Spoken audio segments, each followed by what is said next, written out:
नमस्कार साथियों, मैं बाल मुकुंद धुरिया। कुंभ का पौराणिक और ऐतिहासिक महत्व है।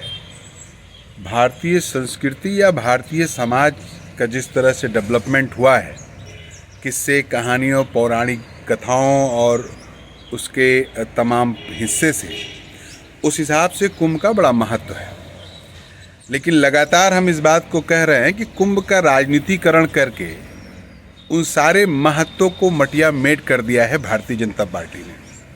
ये सुनने में अच्छा नहीं लगेगा, लोगों को लगेगा कि भाई करोड़ों करोड़ रुपया, 1000 करोड़ रुपया खर्चा कर रहे हैं मोदी जी, योगी जी, और आप ऐसा कह रहे हैं। तो आप जरा हमको बताइए ना, इस बार कुंभ में क्या चर्चा है?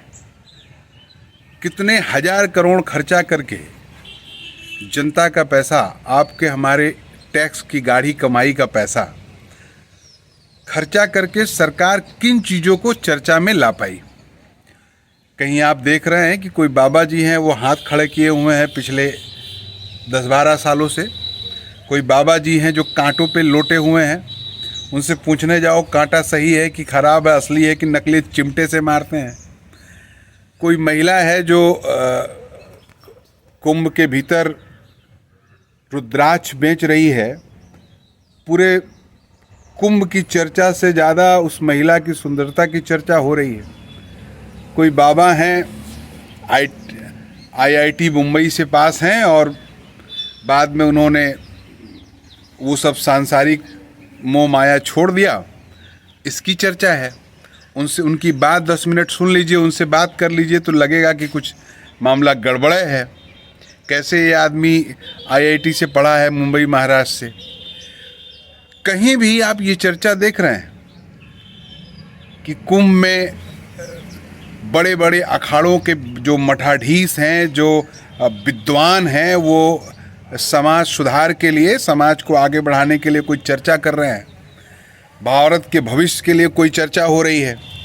हाँ, ये दिख रहा है कि राजनाथ सिंह, भारत के रक्षा मंत्री, आज डुबकी लगा रहे हैं कुंभ में। कभी कभी चर्चा आ जा रही है नड्डा जी चले गए, तो कभी कभी चर्चा आ रही है योगी जी नहाने चले गए।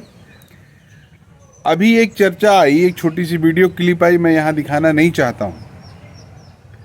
योगी जी आ रहे हैं, उनका स्वागत कुछ लोग कर रहे हैं और लोग नारा लगा रहे हैं कि हिंदू राष्ट्र बनाना है और संविधान के खिलाफ, ये सब पूरा नारेबाजी कर रहे हैं। बहुत मंद मंद मुस्कुरा रहे हैं योगी जी। कुंभ में युवाओं की भागीदारी इस बार ज़्यादा हुई है और तमाम तरह के मीम्स और वीडियो बन के सामने आ रहे हैं। पूरे परिप्रेक्ष्य में मैं कहना ये चाहता हूँ कि कहीं भी कोई सैद्धांतिक, कोई गंभीर चर्चा कुंभ के भीतर देखने को नहीं मिल रही है। कुंभ का उद्देश्य क्या है? कुंभ सरकार जो इतना इस पे व्यय कर रही है, यहाँ इतना पैसा खर्चा कर रही है, उसका यूटिलाइजेशन क्या है सोसाइटी के लिए, ये कोई चर्चा का विषय नहीं है। बस एक पुराना रिचुअल्स है, उसको सरकार मॉडर्न और हाईटेक तरीके से करवा रही है। बस इतना सा मतलब रह गया है और आने वाले चुनाव में सरकार इसका फ़ायदा लेना चाहती है। अगर सरकार इस पे ना भी लगती तब भी कुंभ होता और अपने रिचुअल्स से, अपने जो उनके विधि विधान है, उससे वो लोग, जो संत समाज है, वो इसको करता। तब आज अभी पिछले दिनों आग लग गई, 2 दिन 3 दिन पहले कुंभ के भीतर कुछ पंडाल उंडाल जल गए, कहीं भोजन वोजन बन रहा था, गैस लीक हो गया। उस पर भी झुआ भर का बहस हो रही है, बात हो रही है सिस्टम को लेके। कुछ महंतों ने, कुछ बाबाओं ने तो यहाँ तक कहा कि आम लोगों के लिए कोई व्यवस्था नहीं है, सारी व्यवस्था VIPs के लिए है। और कुछ जो फुटेज आ रहे हैं, कुछ देखने को मिल रहा है, उसमें भी लग रहा है कि आम भीड़ जाके खुले आसमान के नीचे कड़ाके की ठंड में अपने द्वारा ले गए कंबल चद्दर को ओढ़ के पड़ी हुई है और नहा के घर भाग रही है।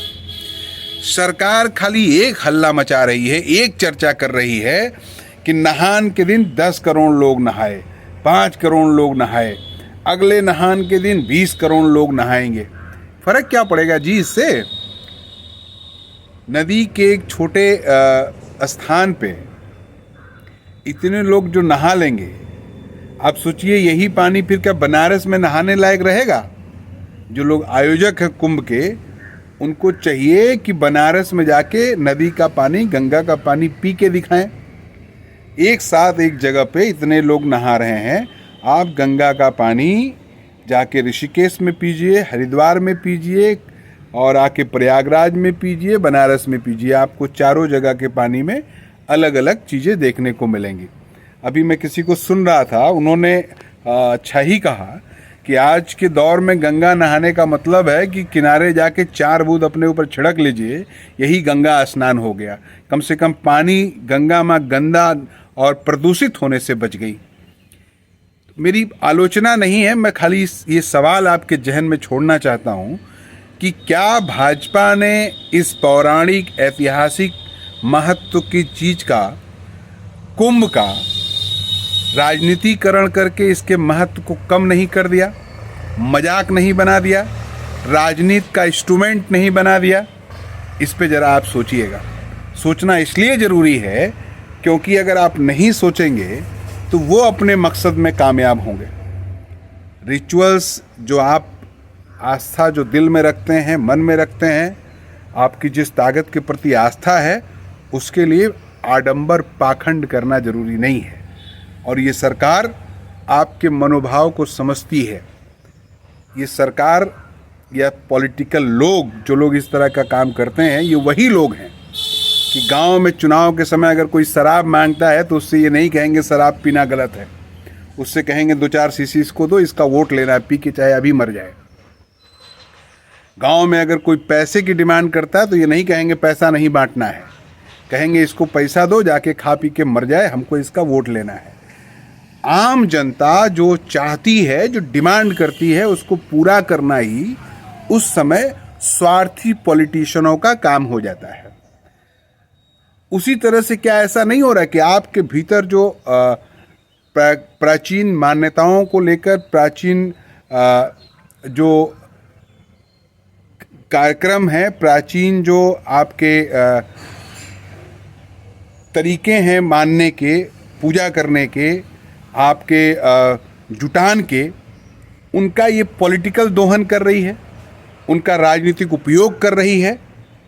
इसका जरा मंथन करिएगा। अगर ऐसा कर रही है तो जिम्मेदार आप भी हैं कि सरकार के साजिश में आप शामिल हो रहे हैं, चाहे अनचाहे। सरकारों को ये नहीं करना चाहिए। सरकारों को तो शर्म आएगी नहीं। आप चिंतन करिएगा। नमस्कार।